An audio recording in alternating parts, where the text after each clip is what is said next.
Chers collègues, cet amendement est un sujet qui a été évoqué tout à l'heure par Jean Terlier, et c'est un sujet que nous avions soulevé avec Daniel Brulbois et Éric Botorel sur proposition de nos présidents de tribunaux du commerce. Je voudrais qu'on s'arrête 2 secondes sur le rebond, notamment sur les SARL qui font faillite, et notamment sur les dettes professionnelles des gérants de ces SARL. Je vais essayer de prendre un exemple très simple. Je prends l'exemple d'un boulanger. Sa boulangerie ne va pas fort, il fait faillite. Toutes les créances issues de l'activité de sa boulangerie vont être traitées en procédure collective, sauf les dettes liées à la couverture sociale du gérant majoritaire. En d'autres termes, les dettes du RSI, lesquelles peuvent être d'un montant très important et être très pénalisantes pour ces entrepreneurs. Dans ce cas, pour notre boulanger, il y a 4 peines, quadruple peine. 1, il a perdu sa boulangerie. 2, il est indépendant, donc il n'a pas droit au chômage. 3, il est poursuivi par le RSI après sa faillite. Concrètement, ça veut dire qu'il y a carrément une retenue sur salaire à vie. Et 4e peine, cette dette n'est même pas éligible aux procédures de surendettement de la Banque de France. 4 peines qui suivent le boulanger jusqu'à sa mort. Autant dire qu'en matière de rebond, on peut difficilement faire plus pénalisant.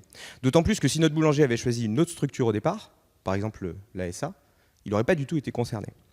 Donc j'ai bien compris que ce problème était complexe, que l'on n'allait pas forcément lui trouver une solution simple, et pas forcément aujourd'hui, et que la solution est peut-être à chercher autour du surendettement personnel auprès de la Banque de France, si le sujet continue tout au long de sa vie. Cependant, je pense que c'est un problème important, qu'il faut trouver une solution pour ces gérants-là, qui sont vraiment dans une situation compliquée, donc j'attends quelques réponses de votre part. Je vous remercie.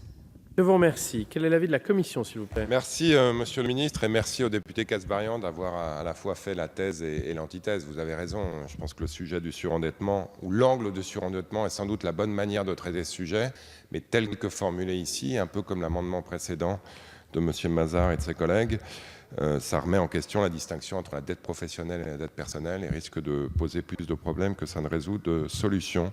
Mais on a un vrai sujet autour du surendettement que je pense qu'on doit pouvoir travailler dans les semaines qui viennent, peut-être pour essayer de travailler un amendement qui vole davantage pour la seconde lecture, ou en tout cas dans un cadre plus large. Donc demande de retrait. Monsieur le ministre, quel est votre avis? Même avis.